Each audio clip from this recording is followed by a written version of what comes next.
हाय। Recently मैंने कुछ books पढ़ी थी तो मैंने सोचा कि मैं डिटेल्स में उनके बारे में बात करती हूँ। जो पहली बुक है वो है Em in the big home. It is written by Jerry Pinto who is an Indian author. जब मैंने ये बुक पढ़ी थी तो मुझे जानना था कि what was the idea behind this book. क्या स्टोरी थी, क्या what compelled the writer to write this book. तो मैंने जेरे पिंटो के बारे में काफ़ी कुछ पढ़ा। I researched about his books and how he writes them.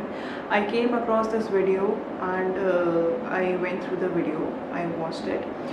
ये वीडियो एक कॉलेज की है जहाँ पे जेरे पिंटो को इनवाइट किया गया था to talk about mental illness, to discuss it with the students there, and he discuss this topic, the sensitive topic of mental illness. And you could easily tell that he grew up in an environment where one of the family members had the mental illness. जो वो पूरा video है, आई think वो भी I would recommend to watch that video. काफ़ी अच्छे से he has explained the whole situation. जब आपकी फैमिली में कोई एक ऐसा होता है जिससे मेंटल इलनेस होती है, then what you go through, what the whole family goes through, जो डायनेमिक्स होते हैं वो कैसे होते हैं, वो काफ़ी अच्छे से उस वीडियो में he has talked about. But अगर हम बुक की बात करें तो बुक में भी काफ़ी अच्छे से पूरा ये जो स्टोरी है, स्टोरी के माध्यम से उन्होंने बहुत अच्छे से एक्सप्लेन किया है। ये स्टोरी बेसिकली जो बेटा है वो अपनी माँ से कॉन्वर्सेशन कर रहा है जिसमें he is trying to understand कि कहाँ से ये सब स्टार्ट हुआ। क्या उसकी माँ को पहले से ये मेंटल इलनेस थी या कुछ ऐसे इवेंट्स हुए जिसकी वजह से she got it. She had mental illness from childhood, और कोई ऐसी चीज़ हुई जिसकी वजह से she was pushed to her limits. Childhood trauma हो सकते हैं, she was migrated from a different place to India, क्या उसकी वजह से ये सब हुआ, या she has some unfulfilled dreams उसकी वजह से ये सब हुआ, या maybe she was not happy in the marriage, what actually triggered it all.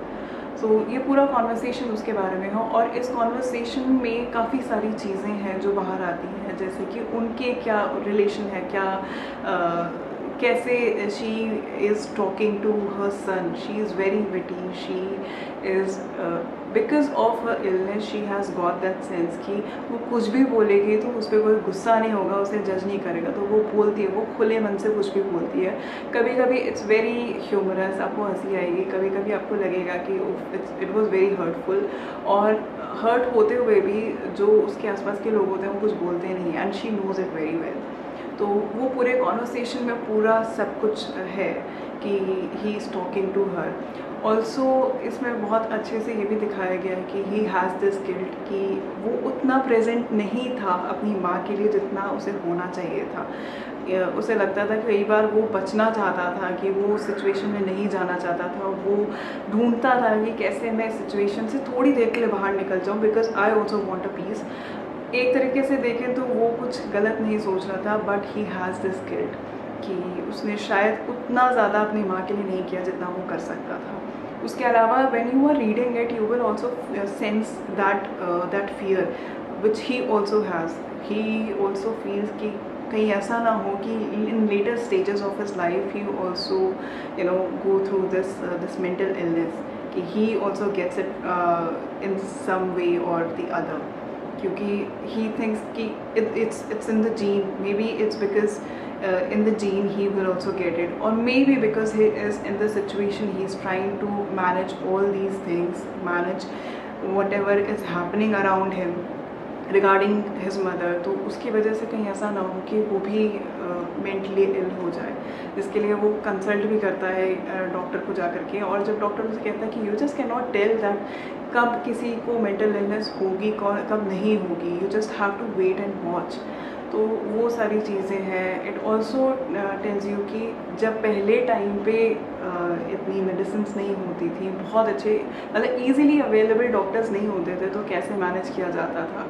तो ये पूरी स्टोरी उसके बारे में है, हर एक मेंबर के बारे में थोड़ी थोड़ी डिटेल्स दी गई हैं, जैसे कि the big home is the father who is trying to keep everyone, he is holding everyone together. He has not given up on his wife, he loves her so much. और ही looks very काम, जब जो पूरा जो मुझे समझ में आया, he looks very calm, but there is so much inside of him that he never talks about, he never discuss it about to anyone, and I think the wife knows it, but still because she is not mentally well, तो वो कुछ कर नहीं सकती है, and they all try to help each other in this situation.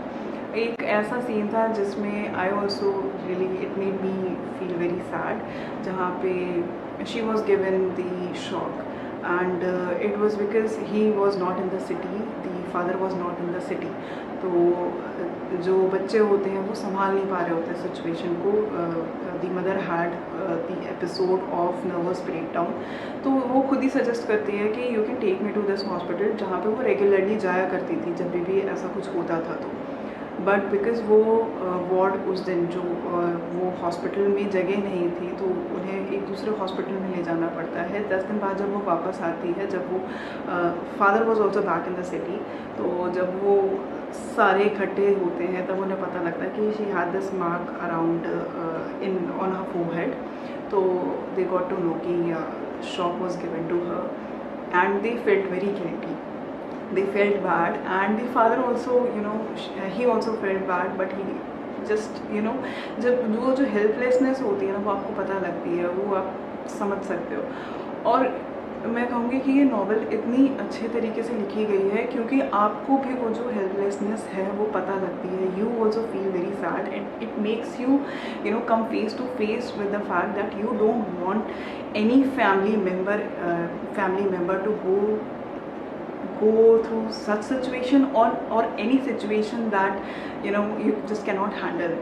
Even कोई भी situation हो, अगर थोड़ी सी भी कोई भी ऐसी सिचुएशन होती है आपकी फैमिली में जहाँ पे दे आर नॉट हैप्पी और you know they are not well, वो आपको बहुत अनकंफर्टेबल करती है और आप चाहते हो कि ये जल्दी से जल्दी ठीक हो जाए। ये एक ऐसी चीज़ होती है कि आप इसके लिए प्रिपेयर्ड नहीं हो सकते हो, and you can't even think about it. आप कभी नहीं सोचते हो कि आपकी फैमिली, किसी भी फैमिली मेम्बर के साथ कुछ भी गलत हो। तो ये इतनी अच्छी से लिखी गई है कि आप ये सारे इमोशंस फील करते हो, you feel sorrow, you feel the guilt that the son has, and you feel कि how helpless they are in this situation, but how together they are in everything that is happening. तो वो सब कुछ आप feel करते हो। तो I think ये बहुत ही अच्छी नावल है, and every one should read it, and या सो let's talk about the second book, and it's by Frederick Backman, the same man who wrote A Man Called Ove, or Ove, I don't know how it is pronounced, और उसी पे ही based एक movie recently release हुई है। Tom Hanks was the main lead, a man called Otto, and I think उसको काफ़ी awards हैं। सॉरी, मेरे कैमरे की बैटरी ख़त्म हो गई थी और मुझे ये रीशूट करना पड़ा दूसरे दिन, बट या लास्ट टाइम मैं बात कर रही थी anxious people by Fredrik Backman की।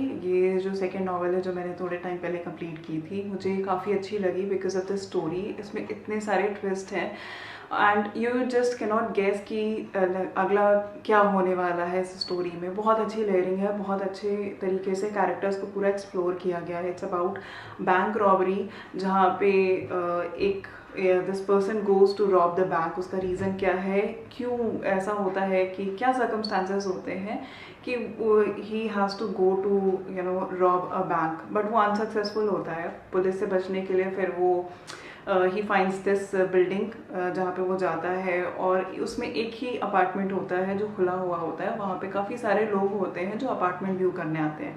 वो ये जो पूरा सिचुएशन है बैंक रॉबरी से turns into a hostage situation. तो फिर उसे सारे लोगों को हॉस्टेज रखना पड़ता है वहाँ पे। वहाँ एक कपल है who are trying to find a common ground, एक कॉमन इंटरेस्ट पे वो आना चाह रहे हैं, जहाँ पे उन्हें ऐसा लगता है कि they are not enough for each other, they are bored of each other. तो वो उनको लगता है कि शायद अपार्टमेंट जा कर के वो उसमें क्या कमी है, क्या इम्प्रूव हो सकता है, वो सारी चीज़ें वो जाते हैं इकट्ठे और अपार्टमेंट व्यू करते हैं। एक एल्डरली लेडी है who is waiting for her husband, उसका हस्बैंड पार्क कर रहा है गाड़ी। एक कपल और है who are expecting their first child, and then there is this person, this bank analyst whose name is Zara. She is going through anxiety और depression. वो थेरेपी ले रही है। तो इन सारे कैरेक्टर्स की भी जो बैक स्टोरी है वो काफ़ी अच्छे से, I mean this novel does not go into a linear direction, वो बैक एंड फोर्थ होता रहता है। इसमें बैंक रॉबर जो है उसकी भी बैक स्टोरी है, उसके बच्चे हैं, तो क्या सब कुछ होता है। जो पुलिस है यहाँ पे जो इस केस को सॉल्व करने की कोशिश कर रही है, that's a duo of father and son. Father कितना ज़्यादा कोशिश करता है। एक चीज़ होती है कि जब आप एक ही प्रोफेशन में होते हो ना, आपका फैमिली मेम्बर कोई और आप एक ही प्रोफेशन में होते हो, तो आप बहुत कोशिश करते हो कि अगर जो दूसरा पर्सन है आपकी फैमिली का, आप उसको किसी भी तरीके से हेल्प करो कि उसको किसी भी डिफ़िकल्ट सिचुएशन में ना जाना पड़े। बट जो अदर पर्सन है, that person is trying to do the job in the best manner that he can. तो वो थोड़े क्लैशेस होते हैं, how they come to terms with it, वो सारी चीज़ें बहुत अच्छे से दिखाई, मतलब इसमें लिखी गई हैं। बहुत ही अच्छी नॉवेल है क्योंकि एज आई सेड कि बहुत अच्छे उसमें लेयरिंग इतनी अच्छी है कि आपको जब वो रेवलेशंस होते हैं तो आप यू आर लाइक ओ। सो वो काफ़ी अच्छे तरीके से किया गया है, जो राइटिंग है वो भी काफ़ी अच्छी है। एंड एंडिंग भी मुझे ठीक लगी थी, I mean it was okay. और आई थिंक इसमें जो छोटे छोटे टॉपिक्स हैं उनके बारे में भी काफ़ी अच्छे से बात की गई है, जैसे कि जो एंजाइटी होती है, डिप्रेशन होता है, उसके बारे में। Also when you are into a marriage from a very long time, तो आप एक स्टेज पे आ जाते हो जहाँ पे you have to convey what you want from your partner, उसके बारे में। लोनलीनेस को भी काफ़ी अच्छे से बताया गया है। थोड़ा थोड़ा करके हर एक चीज़ के बारे में बात की गई है, बट अच्छे तरीके से बात की गई है। ऐसा नहीं लगता कहीं पे भी कि वो फोर्स्ड कॉन्वर्सेशन है, वो with a hint of humour. ये सब काफ़ी अच्छा है इसमें। तो आई थिंक ये नॉवल पढ़नी चाहिए। I will recommend everyone to read this novel. इस नॉवल की एक फ़नी चीज़ ये है कि इसमें एक ब्रिज है जो कि I think is the main character of this story. तो you should read the novel and I am sure आपको अच्छी लगेगी। सो ये दो नॉवल हैं जो मैंने अभी रिसेंटली पढ़ी थी, and I think you should read both these novels. मैं इनका लिंक जो है डिस्क्रिप्शन में डाल दूँगी if you want to buy it, and I will also put the link of that video that I was talking about. तो if you want to check out that video you can just follow the link. बस इतना ही। अगर आपके पास मेरे लिए कोई suggestion है या आप मुझे कोई बुक बोलना चाहते हो that I should read next, you can comment it in the comment section. And अगर आपको वीडियो अच्छी लगी then please consider liking, sharing and subscribing to my channel. Thank you, bye bye.